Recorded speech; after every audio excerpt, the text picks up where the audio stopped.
नमस्कार, आपण पाहत आहात आर्ट न्यूज 24 HD. नांदेडहून मुख्य संपादक फराद बेग यांची रिपोर्ट. तालुका उमरी, जिल्हा नांदेड. उमरी तालुक्यातील बेळसा गंगापट्टी महादेव मंदिर येथे 13 दिवसापासून सुरू असलेल्या पूरग्रस्त शेतकऱ्यांच्या साखळी उपोषणाला मिळाले यश. 13व्या दिवशी नांदेड जिल्हाधिकारी माननीय राऊत साहेबांना दिली भेट. शेतकऱ्यांचे दुःख अख्ख्या महाराष्ट्राच्या कानाकोपऱ्यात पोहोचून त्यांना जगण्याचे मार्ग प्राप्त करून देणारे व दाखवून देणारे एकमेव शेतकरी नेते म्हणजे डॉक्टर भगवानराव मनूरकर साहेब व तसेच डॉक्टर मिनलताई खदगावकर व अनेक शेतकरी घेतली भेट आणि 13व्या दिवशी उपोषणाची झाली सांगता. यावेळी शेतकऱ्यांचे मागण्या मंजूर या संदर्भात बेळसा उपोषणस्थळी येऊन मनोगत करीत आहेत तालुका कृषी अधिकारी शिवाजीराव मिरासे साहेब व तसेच दिलीपराव जाधव साहेब व आपले दुःखद मनोगत व्यक्त करीत आहेत माननीय डॉक्टर भगवानराव मनूरकर साहेब. आपण या व्हिडिओमध्ये सविस्तर पाहू शकाल. जिल्ह्यातील व महाराष्ट्रातील दिवसभरातील घडामोडी पाहण्यासाठी RTI न्यूज 24 HD यूट्यूब चॅनलला सबस्क्राईब आणि लाईक करा. आजच्या या साखळी उपोषणाच्या सांगता कार्यक्रमाला उपस्थित असलेले या व्यासपीठावरील सर्व मान्यवर आणि आपण सर्व शेतकरी बंधूंनो, तर ज्यावेळेस साखळी उपोषण सुरू झालं होतं त्यावेळेस 2 ते 3 दिवसाच्या नंतर मी या ठिकाणी आलो होतो आणि त्या अगोदर जवळपास तालुक्याचा 5,000च्या आसपास 5,000 आपण एक प्राथमिक अंदाज कळवला होता, पण तो सुरुवातीचा होता. नंतरही आपल्याकडे पूर परिस्थिती आली, नदीला नाल्याला ओढ्याला पाऊस आला आणि बऱ्याच प्रमाणात नुकसान झालं आणि मग आपण तो जो पंचनाम्याला सुरुवात करत असताना पंचनाम्याच्या अंती आपल्याला एकूण 24,042 एवढे क्षेत्र इथं बाधित आपण शासनाला कळवलेलं आहे आणि त्यानंतरचा अगोदरचा जो भाग होता की अतिवृष्टी आपल्या भागामध्ये नव्हती, परंतु जे बॅकवॉटरचं पाणी होतं आणि गोदावरी नदीचं होतं किंवा ज्या ठिकाणी नदी नाले होते त्या ठिकाणी ओसंडून वाहत असल्यामुळे किंवा बॅकवॉटर असल्यामुळे त्या ठिकाणी पिकाचं नुकसान झालं होतं आणि मग वस्तुस्थिती आपण या अहवालाच्या माध्यमातून शासनाला कळवली. त्याचबरोबर अतिवृष्टी जरी आपल्या तालुक्यात नसली तरी मिड सीझन आळवा शिट्टी मध्ये सुद्धा आपण जो 25% अग्रिम आहे त्यासाठी सुद्धा तालुक्याचा एक 50% पेक्षा कमी उत्पन्न येणार आहे किंवा 50% पेक्षा जास्त घट येणार आहे अशा प्रकारचा जो वस्तुस्थिती आहे तालुक्याची हे आपण जिल्हा प्रशासनाला म्हणजेच जिल्ह्याला कळवली आणि त्यातूनच आपल्याला 25% अग्रिम मंजूर झाला.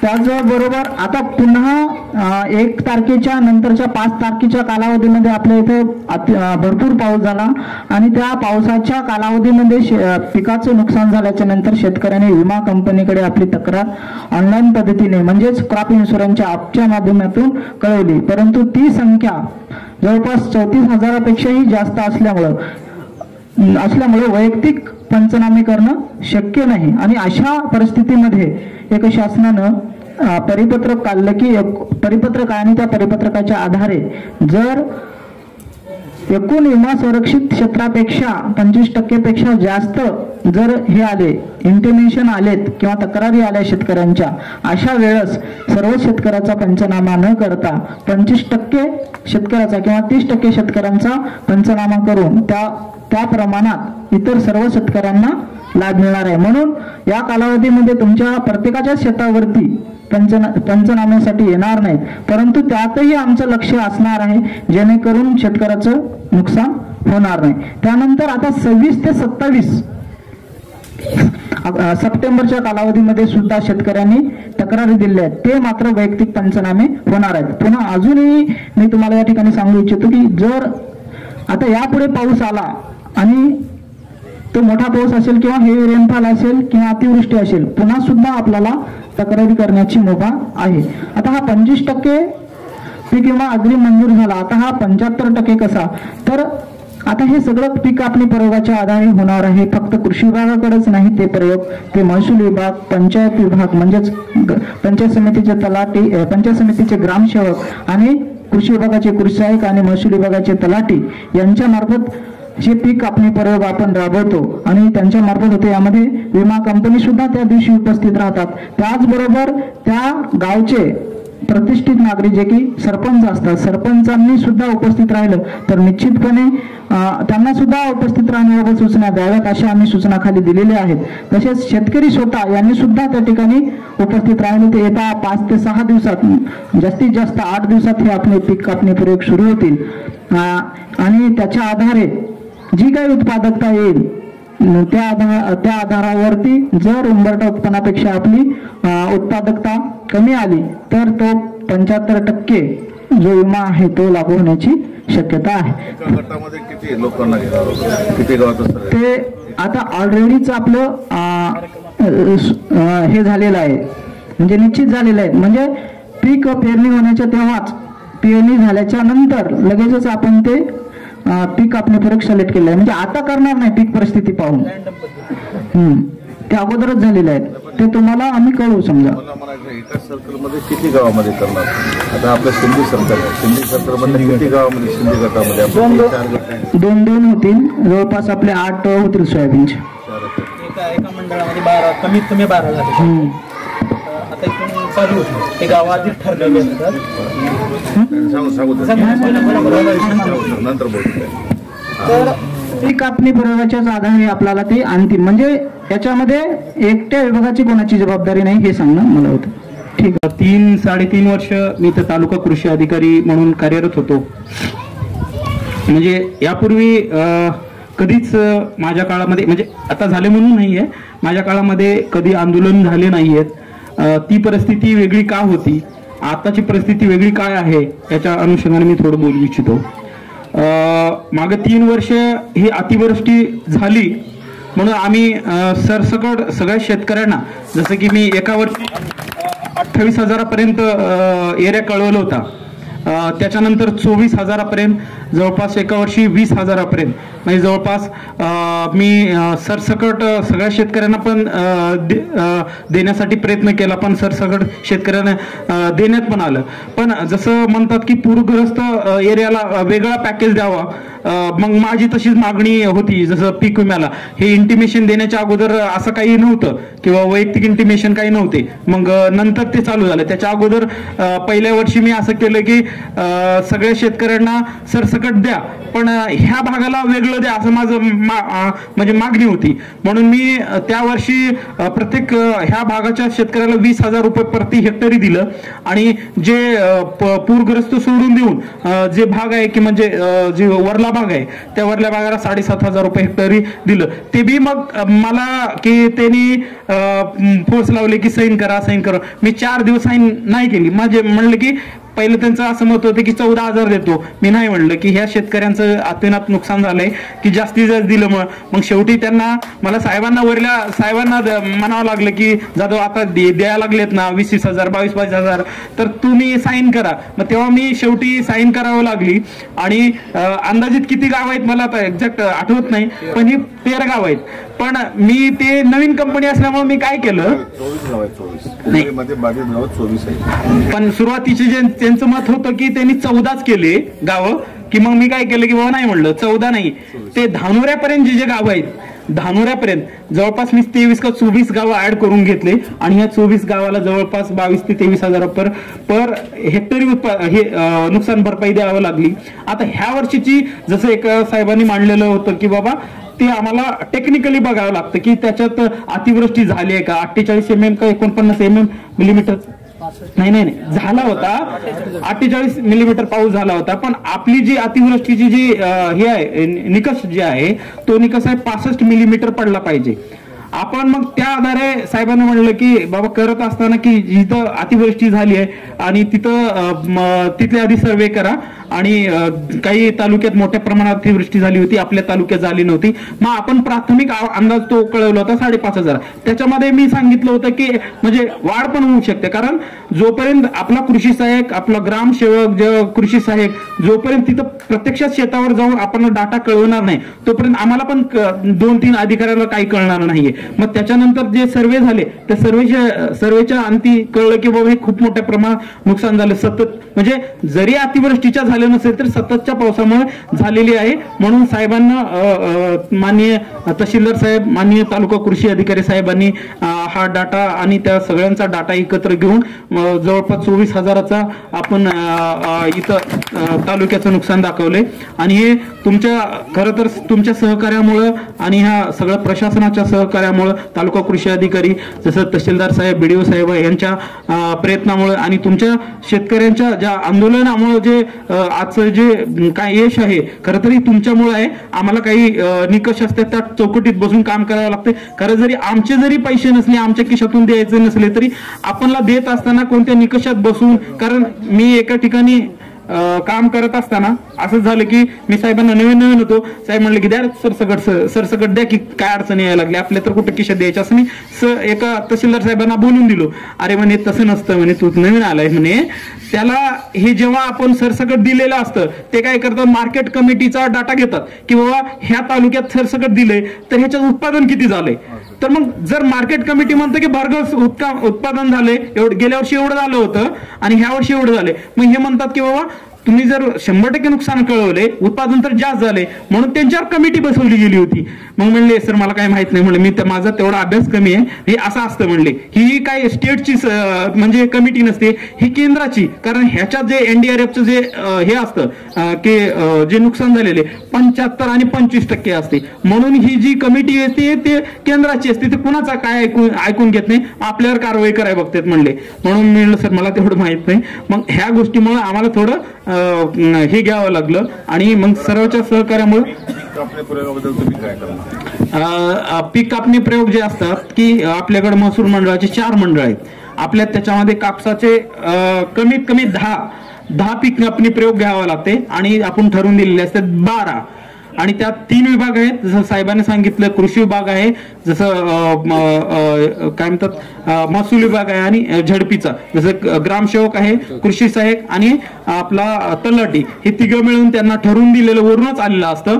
त्यानुसार गाव ठरलेलं असतं आणि फक्त सर्वे नंबर जे आहे ते रॅन्डम काढलेले असते. असं नसतं की बाबा चांगलं घेतो असं नाहीये, ते रॅन्डम पद्धत असते. त्या रॅन्डम पद्धतीनं तो सर्वे नंबर काढला जातो आणि तिथंच ते पीक कापणी प्रयोग घेतलं जातं. ह्याच्यात चुकीचं काहीच होत नाही. फक्त एवढं की ज्या ठिकाणी गावात जी पीक कापणी प्रयोग होतं, आपले काही शेतकरी तिथं आले पाहिजे, सरपंच, उपसरपंच, त्यांची कमिटी आहे, त्या कमिटीचे सदस्य आले तर तुम्हाला प्रत्यक्षात पाहता येतं की बाबा पीक कापणी प्रयोग म्हणजे नेमका सर्वे नंबर कोणता निवडणार तुम्ही. हे रॅन्डम म्हणजे काढण्याची पद्धत सांगा. एक रॅन्डम टेबल असतो, म्हणजे त्याचं अ पद्धत ब पद्धत असती. त्याच्यामध्ये शासनानं ठरवून दिलेलं टेबल आहे, त्या टेबलच्या अंकानुसार असतं. समजा 100 सर्वे नंबर असेल तर 100 सर्वे नंबर जे असतो त्या टेबलमध्ये दिलेली अंकाची, आता कसं आहे तर टेबल पाहिजे, त्यात प्रत्यक्ष सांगता येईल. तुम्ही कधी जर आले तर आमच्याकडे सांख्यिकीचे हे सांख्यिकीचे सुपरवायझर आहेत, एक असिस्टंट आहेत. त्या टेबलमध्ये जे अंक आहेत, आता ते अंक काय आपल्याला पाठ नसतात, त्याच्यानुसार आपण ते सर्वे नंबर काढत असतो आणि त्याच सर्वे नंबर आपण तो पीक कापणी प्रयोग घेतो. एका गावात 2 घेतले जातात.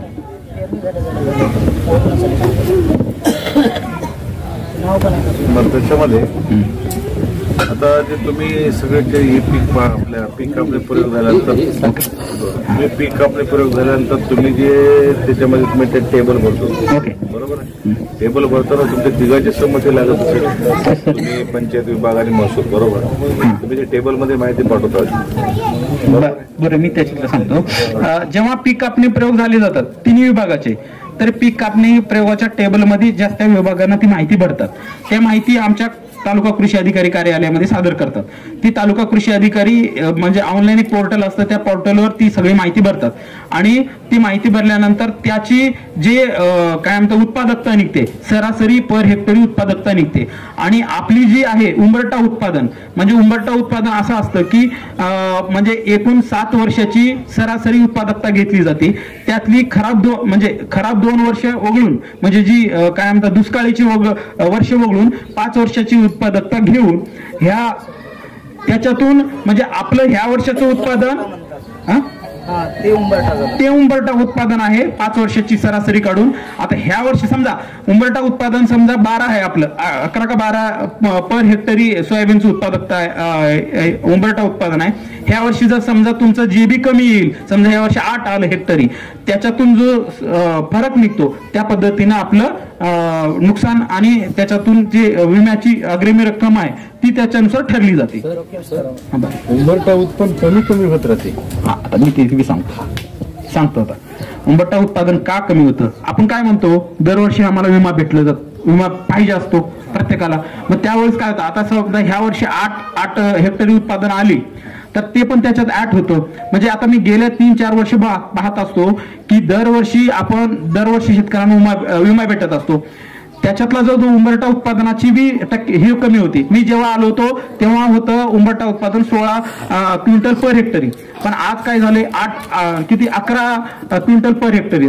हे काय होतं की हे जसं जसं विमा भेटत जातं त्याची उंबरठा उत्पादनाची हे कमी होत जाते. नाही आता ते आपल्याला काय वरून जी सिस्टीम आहे ते हे पद्धत चुकीची आहे. ज्या वर्षीचं त्या वर्षी असायला पाहिजे. नाही, पण निकष बेस कुठून तर धरला पाहिजे ना. मला काय म्हणायचं आहे, बरं तसं नसतं. तिन्ही अधिकारी ज्यावेळेस तुम्ही टेबल भरता, बस महत्वाचं आहे, तुम्ही तिन्ही अधिकारी टेबल भरत असताना तुमचा तो विमा कंपनीचा अधिकारी ऐकत नाही काय? टेबल भरणं प्रश्नच नाही, जी उत्पादकता येते की नाही त्या नाही कळालं. अहो फील्डवर तुम्हीच काम करणार आहे 3 जण. तुम्ही शेतकऱ्याचे जा, मग तो तहसीलदार असेल, मी तहसीलदारला बोलेल, पंचायत समितीला बोलेल, बरोबर आहे. मी तहसीलदारवर जिम्मेदारी टाकेल की साहेब तुमच्या अधिकाऱ्याला सांगून ते कमी हिशोबामध्ये आलं पाहिजे. कारण हे जर तुम्ही टेबलमध्ये दाखवणार उत्पन्न कमी दाखवलं तर विमा मिळणार आहे, हे तर मान्यच करू लागेल. खरं आहे तुम्हाला. तुम्ही त्याच्या ॲव्हरेज मध्ये असेल, तुमच्या 3 अधिकाऱ्याचा एक तो ती कंपनी सबऑर्डिनेट आहे. ती कंपनी काही युनायटेड इंडिया इन्शुरन्स कंपनीचे डोके यायला डायरेक्ट त्यांनी एखाद्या कंपनीला नेमलंय रोजगारावर की तुम्ही सर्वे करा, आमच्याकडे रिपोर्ट द्या, जिथे आम्ही पैसे देतो.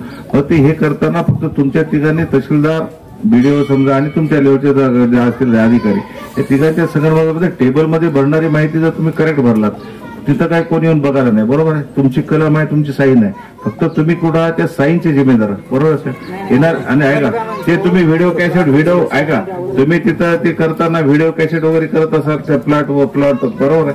ज्या ठिकाणी तुम्ही पीक कापणी प्रयोग करत असाल त्याचा का तुम्ही लाईव्ह डेमो घेत असाल ना, बरोबर आहे. ते लाईव्ह डेमो मध्ये तुम्हाला भीती तेवढीच असेल, दुसरं काय की बाबा लाईव्ह डेमो घेतलेला आहे तिथं उत्पन्न एवढं दाखवायला, तर त्या ठिकाणी थोडंसं तुम्ही झुकतं माप देऊन जर सगळ्यांनी काम केलं तर मला म्हणायचं की ह्या गोष्टी थोड्याशा सहज होऊ शकतात. आपण जेव्हा पीक कापणी प्रयोग करत असतो त्यावेळेस तो पण व्यक्ती असतो, विमा कंपनीचा प्रतिनिधी.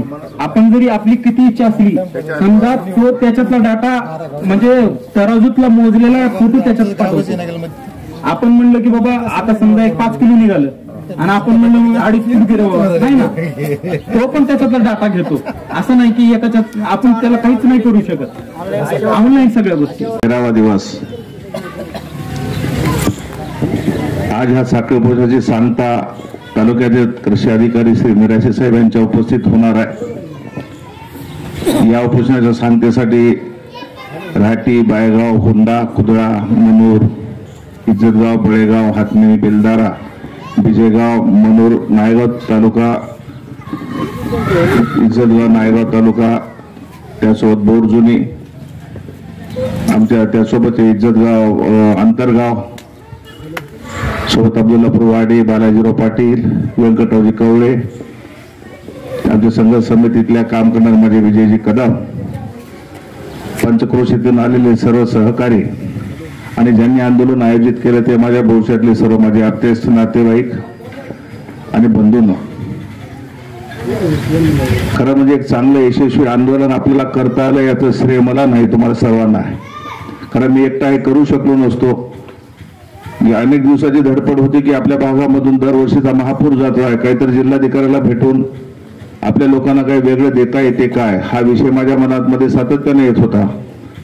आणि म्हणूनच मी प्रत्येक वेळेस जिल्हाधिकाऱ्याला भेटताना विशेष पॅकेजची मागणी करत होतो. कधी जा तर गोदाकाठच्या पट्ट्यात विशेष पॅकेज द्या. आजही मी जिल्हाधिकाऱ्याकडे बैठक झाली, अत्यंत उत्कृष्ट आणि शांततापूर्ण बैठक झाली. मला गुरुवारला जिल्हाधिकाऱ्याने वेळ दिला की मनोकर उपोषण सोडा, सोमवारला सकाळी आपण बैठक घेऊ. आम्हाला 10:30ला वेळ दिला, आम्ही 10 वाजता जाऊन थांबलो. 10:30 म्हणजे 10:10 साहेबांनी आम्हाला कॅबिनला बोलवलं. त्यांनी मला 15-20 लोक म्हणले होते, तर जवळपास 100 लोक जिल्ह्यातून आले होते. 20-25 लोक नायगाव मधून आले होते, 15-20 लोक धर्मातून आले होते. त्या ठिकाणी रोशनवाकर साहेब होते, बालाजी कोंपलवार होते, अनेक मान्यवर त्या ठिकाणी होते, आपल्या तालुक्यातले प्रतिनिधी होते. 100 लोक आम्ही त्याच्या कॅबिनला जाऊन बसलो. साहेब आले. प्रत्येक गोष्टीवर मी पहिला मुद्दा साहेबांना सांगितला. ही पहिली आपली मागणी होती, माझ्या समोर ते बॅनर ठेवलं, साहेबांच्या समोर बॅनर ठेवलं की मला एका मुद्द्यावर साहेबांचं त्या ठिकाणी सखोल विश्लेषण पाहिजे होतं की आपल्याबद्दल साहेब काय करणार आहे. आणि म्हणून मी साहेबांना सांगितले की साहेब आपल्याला विशेष पॅकेज देणं गरजेचं आहे. विशेष पॅकेज देण्यासाठी काय अडचण आहे, कारण पश्चिमेकडून निघणारी, नाशिकहून निघणारी गोदावरी 600 किलोमीटर मधून नांदेडला येते. नांदेड हा महाराष्ट्राच्या पूर्वेचा जिल्हा आहे. 6 ते 7 नद्याचं पाणी त्या नदीमध्ये येतं, 6 धरणाचं पाणी त्याच्यामध्ये येतं. पर्यायानं ही नदी पात्र सोडून बाहेर निघते. गोदावरीच्या किनाऱ्याच्या पट्ट्यामध्ये 10-10 किलोमीटर मध्ये शेतामध्ये पिकं राहत नाही. हे एका वर्षाचं नाही, दरवर्षीच आहे. म्हणून तुम्हाला शासनाला विषय द्यावा लागेल की यांना एक विशेष पॅकेज द्या, पूर रेषा त्या ठिकाणी नियंत्रित करा. जिल्हाधिकाऱ्याने मला विचारलं की आम्ही भूसंपादनाच्या विषयामध्ये आहोत. म्हणलं साहेब, भूसंपादनामध्ये जे लोक मान्य करतील ते विषय वेगळा राहील. तर जे लोक 2 एकरचे आहेत, 1.5 एकरचे आहेत, ती लोक जमीन देणार नसतील तर त्या लोकांना हेक्टरी 1 लाख रुपये, ज्या वेळेस पूर येईल त्या लोकांना 1 लाख रुपये प्रति हेक्टरी दिले पाहिजेत असा प्रस्ताव आपण शासनाला पाठवा. जिल्हाधिकाऱ्यांनी ते मान्य केलेलं आहे. एक मोठी मागणी, कारण 10-15 हजार आमचं काही होणार नाही. जिल्हाधिकारी शांतपणे ऐकत होते. एक शब्द आमचा भूषणरावजी बोलले, आता मधुकर पाटील बोलले, सर्व माझ्यासोबत मान्यवर त्या ठिकाणी होते, बाबुराव पाटील होते कुदळेकर. तर एक गोष्ट अशी विचारणार होती की त्या साहेबांना सुद्धा अपेक्षित होतं की आपल्या भागातून काय पाहिजे आणि काय नाही. ज्यावेळेस जिल्हाधिकारी आम्हाला असं विचारतायत त्यावेळेस आम्हाला असं पटलं की आपल्याला कोणीतरी विचारणारा पालक त्या जिल्ह्यामध्ये आहे आणि आपण आपली भूमिका त्या ठिकाणी स्पष्ट सांगितली पाहिजे. म्हणून मी ती मागणी आपली लावून धरलेली आहे. आपल्याला त्या ठिकाणी साहेबांनी स्वतः सांगितलंय की उमरी तालुक्याला, नांदेड जिल्ह्याला विशेष पॅकेज आहे. दुसरे सांगितलं की साहेब, नांदेड जिल्हा हा 9 नद्यानं वेढलेला आहे. प्रत्येक तालुक्यामध्ये नदी आहे. असा एखादा नांदेड जिल्ह्यातला तालुका नाही की ज्या ठिकाणी पूर येत नाही. जिल्हाधिकाऱ्यांनी तेही मान्य केले की खरं आहे, मनोकर जिल्ह्याला 9 नद्यानं वेढलेला आहे. त्यामुळे नांदेड जिल्ह्याला विशेष पॅकेज मिळण्यासाठी मी माझा प्रस्ताव पाठवणार आहे. त्यामुळे ती मागणी 100% मान्य झाल्यासारखी आहे. कारण मी अशोकरावजी चव्हाण साहेबांना सुद्धा भेटलो 2 दिवसाखाली, त्यांनाही ती मागणी मी रेडू देण्यासाठी सांगितलं आहे. कारण हा प्रश्न शासन स्तरावरला आहे. जोपर्यंत मंत्रालयात जाणार नाही, कॅबिनेटमध्ये याचा निर्णय होणार नाही, तोपर्यंत आपल्या भागातला ते प्रश्न मार्गी लागणार नाही. पण असू द्या, आपली मागणी जी शासनाकडे जायला पाहिजे होती ती रितसर गेलेली आहे. दुसरा महत्वाचा विषय घेतला की गेल्या वर्षी ज्या लोकांचा पीक विमा भरून पैसे मिळाले नाहीत, मी जिल्हाधिकाऱ्यांना विचारलं की साहेब, आपण डॉक्टर आयडीच्या आधी ज्या लोकांनी तक्रारी केल्या त्या लोकांनी, नांदेड जिल्ह्यातले 1.5 लाख लोकांच्या तुमच्याकडे तक्रारी आलेल्या आहेत, त्या लोकांना तुम्हाला पहिल्यांदा विमा मंजूर करून द्यावा लागेल. जिल्हाधिकाऱ्यांनी तत्वतः त्या गोष्टीला मान्यता दिलेली आहे. मनोकर, मी त्या विषयामध्ये हात घातलाय, प्रोसेसमध्ये आहे.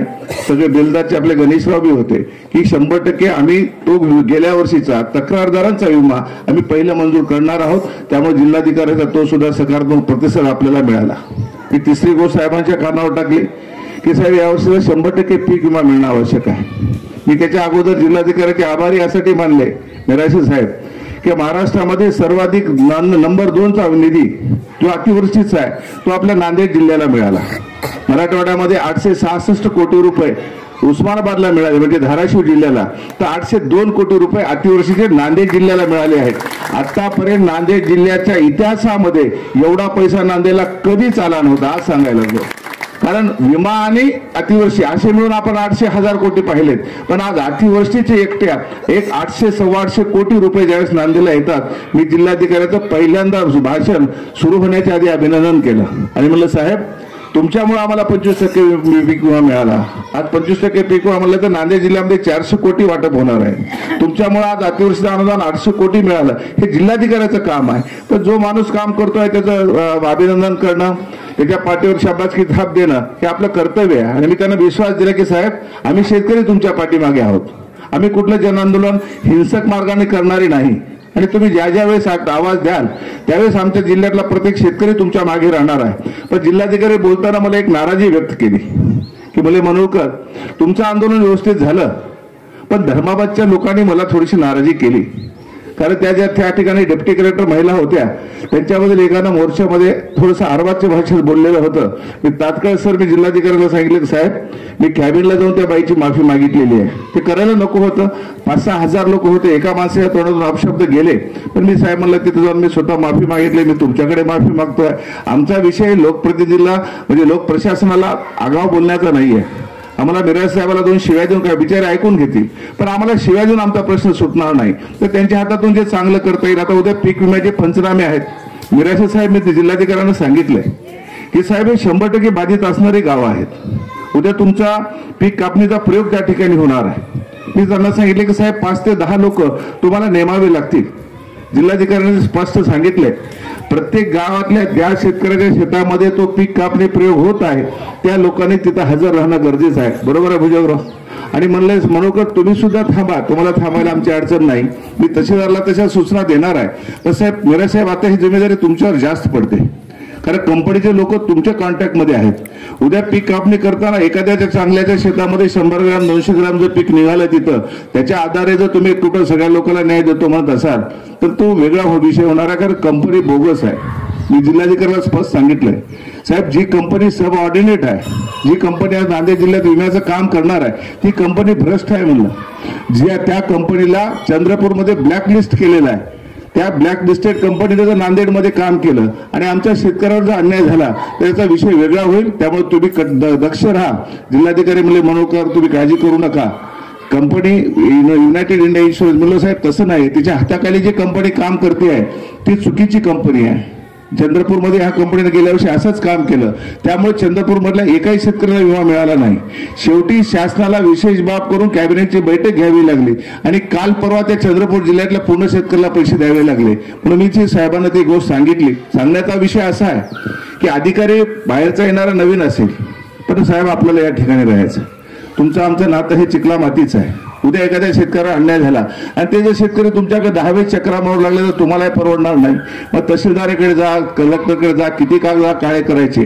त्यामुळे आता बेसमेंटला पीक कापणी प्रयोगामुळे आपण जर तुम्ही म्हणलात मला आता बोलताना की आपण त्याचे गावं दिलेले आहेत, कोणते गाव घ्यायचे आहेत, पण त्या गावातले घेताना आपल्याला कुठल्या याच्यामध्ये द्यायचं आहे किंवा कोणत्या शेतात करायचं आहे हे जर आपण व्यवस्थित निवडलं तर मला वाटते की आपल्या भागातल्या लोकांना एक चांगला पीक विमा मिळेल आणि ते मिळण्यासाठी आपण काम कराल अशी एक रास्त अपेक्षा आम्हाला आपल्याकडून आहे.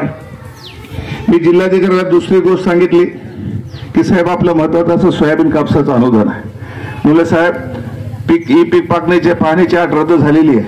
आता 5,000 रुपये मिळण्याचा मार्ग आमचा मोकळा झालाय. आता आपल्या कृषी अधिकाऱ्यांना सांगा की आमचे संमतीपत्र भरून घ्या आणि जेणेकरून ते गेल्या वर्षी जे 5,000 रुपये आमच्या सगळ्या शेतकऱ्याला मिळतील. जिल्हाधिकाऱ्यांनी ताबडतोब मंजूर सांगितलंय की म्हणून की मी ताबडतोब त्यांना सूचना देणार आहे. त्यामुळे गेल्या वर्षी जे कापसात आणि सोयाबीनचं 5,000 रुपये हेक्टरचं जे आपलं अनुदान रखडलेलं होतं ते सुद्धा मिळण्याचा मार्ग मोकळा झालेला आहे. आपल्या सर्व काही जे संमतीपत्र असतील तर बाजूला तालुका कृषी अधिकारी आहेत, त्यांच्याकडे जाऊन आपण भरून द्यायचे. त्यांचे बरोबर आहे साहेब. नंतर 7/12च्या नोंदीच्या आधारे 7/12 ज्याची नोंद आहे त्या नोंदीच्या आधारे आपल्याला पीक सोयाबीन आणि कापसाचं अनुदान मिळणार आहे. त्यामुळे ही महत्वाची मागणी त्या ठिकाणी आपली मान्य झालेली आहे. महत्वाचा दुसरा विषय असा होता की म्हणलं साहेब, गेल्या वर्षी 23-24 मध्ये दुष्काळ होता. मी असं पॉम्पलेट समोरच ठेवलं होतं, बाकी काही शिल्लक नव्हतं. कारण एकेकाला विसरलं तर उद्या कोण म्हणणार आहे विसरलं म्हणून. म्हणलं साहेब, गेल्या वर्षी 23-24 मध्ये नांदेड जिल्ह्यात दुष्काळ पडला. दुष्काळाचे पैसे नांदेड जिल्ह्याला मिळाले नाहीत. आपण म्हणत आहे आपण अतिवृष्टीचे पैसे दिलात. अतिवृष्टी पैसे साहेब म्हणलं तुम्ही 10,000 न दिलात. 10,000 देताना 40% बाजूला ठेवलं. का ठेवलं मला माहिती आहे. तुम्ही बागायती म्हणलात तर कलेक्टर हुशार आहे. कलेक्टरनं मला एका मिनिटात पकडलं. कलेक्टर काय म्हणले मला, म्हणून बागायती म्हणून धरलो पण तुमच्या लोकांनी सोयाबीन म्हणून धरले, मी काय करू. मी म्हणलं साहेब मान्य आहे, 27,000 रुपये हेक्टर तुम्हाला बागायतीमध्ये देत नसाल तर 40 गुंठ्याला तुम्हाला 14,000 रुपये हेक्टर देता येते. ठीक आहे, बागायतीमध्ये देता येत नसेल तर तुम्ही 14,000 हेक्टरनुसार प्रस्ताव पाठवा, तर जेणेकरून ज्या माणसाची गेल्या वर्षी जमीन राहिली त्यांना 14,000 तरी पैसे मिळतील. जिल्हाधिकाऱ्याने बाबानं ही गोष्ट मान्य केली, मी शासनाकडे प्रस्ताव पाठवतो म्हणले. म्हणजे बघा, आपल्या हक्काच्या ज्या गोष्टी आहेत ज्या